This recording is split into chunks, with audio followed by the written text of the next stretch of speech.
So in this video, I'm going to tell you how you can take specific actions and practice certain things in order to succeed in sales. I remember when I first started in sales, and many of the people that I worked with very closely were actually not very good at sales and didn't get very good results in the beginning. But after practicing some key frameworks, they were able to eventually succeed and live where they want and work from where they want, when they want, and have like ultimate freedom over their life. So when I actually got started in sales, I was at a pretty rough point in my life, and I wasn't good at talking to people. I wasn't very outgoing even, and I walked into this building that I knew was hiring salespeople, and they told me that they didn't think that I would make it. They told me that I didn't have the personality for it, that I wasn't good, and I wasn't good, but they just handed me a script. They told me to pick up the phone and start dialing, and so I did that, and I struggled. It was really hard. I was like terrified to even like pick up the phone, which is hilarious, but just through being very persistent, being very frequent, and contacting a lot of people, just by going through the motions and taking action, I was actually able to get some results. I eventually was able to start making more than my family that I was living with, that went through college, they went through school, they went through all of these things and worked very, very hard to get where they were at, and I was able to exceed their income in a very short amount of time at only 19 years old. So it's definitely very possible to exceed what a lot of people do in sales in a pretty short amount of time, as long as you can get through the initial humps and barriers that are often going to come along with it. So I'm going to ask some of these guys a few questions about what they struggled with and what they did to overcome that. And here, let's go check it out.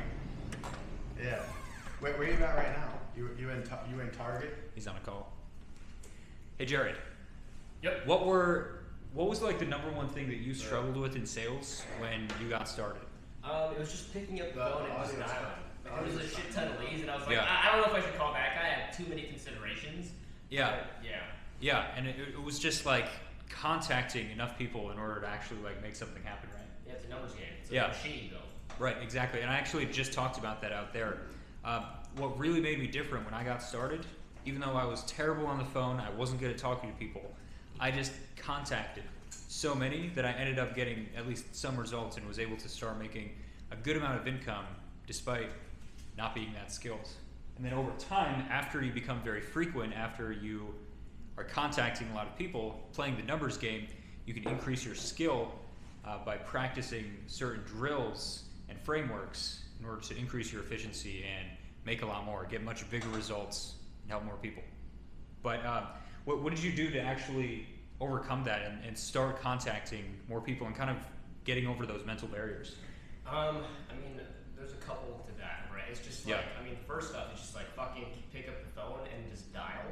Because when you actually like pick up the phone and dial, you're like, wait, it's not even that bad. When somebody actually like hangs up or you get a bad call, it's like, oh, I didn't freaking die.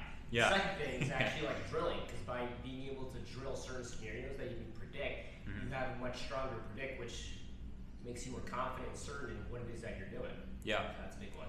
Absolutely, I agree with that. And Yeah. and so basically, like in your head, certain situations in life in general, but especially sales, you just seem a lot worse than it actually is. Oh, hell yeah. But if you're not like taking action, if you're not taking a lot of action, getting on the phones and contacting a ton of people, you can get like super in your head and end up not taking actions, and you just go down that rabbit hole. But you're saying like if you just take action, you just do it, then that's pretty much what solved that for you, right? Exactly. It just exercises Yeah. my attention elsewhere. So that's Absolutely. Time to Okay, take cool. action right now. Thank you for that. Yeah. Andrew's going to take action right now. He's Oh, going on yeah. a call. Let's talk to Brandy. Brandy, what's up, man? What's going on? Okay, so tell everybody watching what you struggled with the most when you started in sales. When I first started in sales, it probably would have been just my own confidence in myself, really.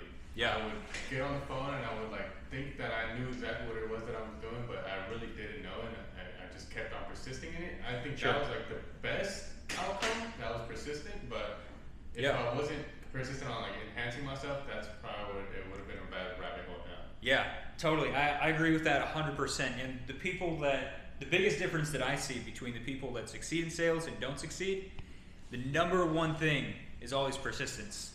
Like somebody could be terrible. I was terrible.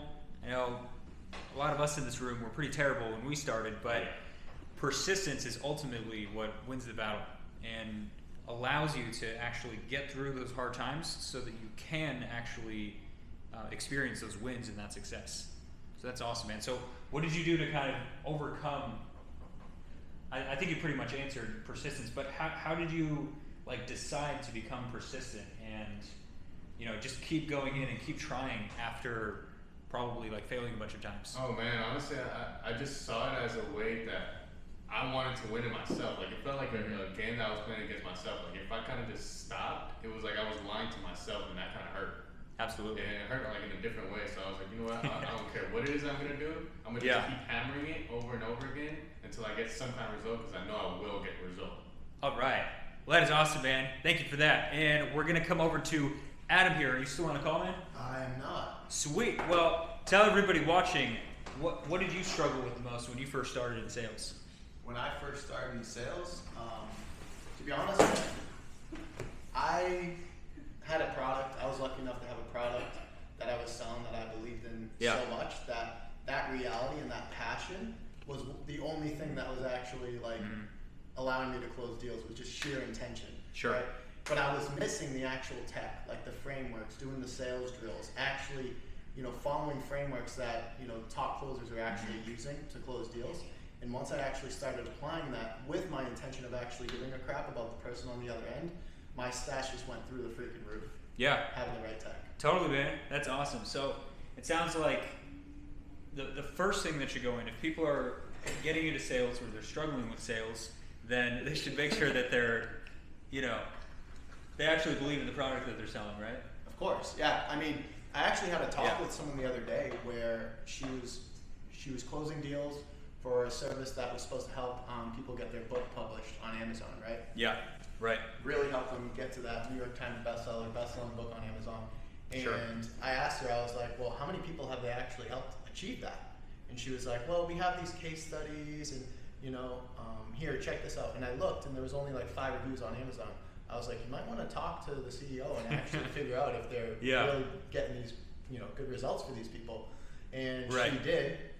After that conversation with the business owner that she was afraid to have because she knew there was something there, she ended up deciding to leave that because they weren't getting as great results as they were promising, right? Yeah.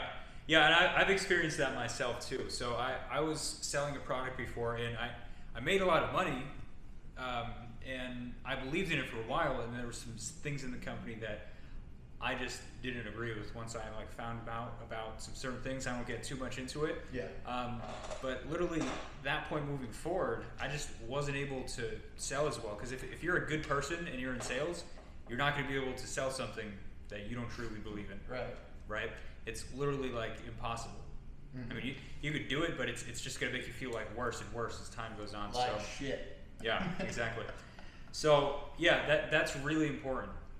And something a lot of people don't even consider or really think about is you need to sell something that really delivers and is a good exchange. It has to be worth more money than the person's actually investing with you. That way you have full certainty in closing that product. Because if you don't have the certainty, then the other person's not going to have certainty about it. Oh yeah. And it's just going to be really hard to sell, and it's not going to be a good thing to sell if you don't believe in it. And where that's actually going to shine through the hardest is when you get to the price and you're going for the ask, sure, right? Or telling them how much it is, and you're like, it's $10,000 question mark at the end versus, so it's going to be $10,000, right?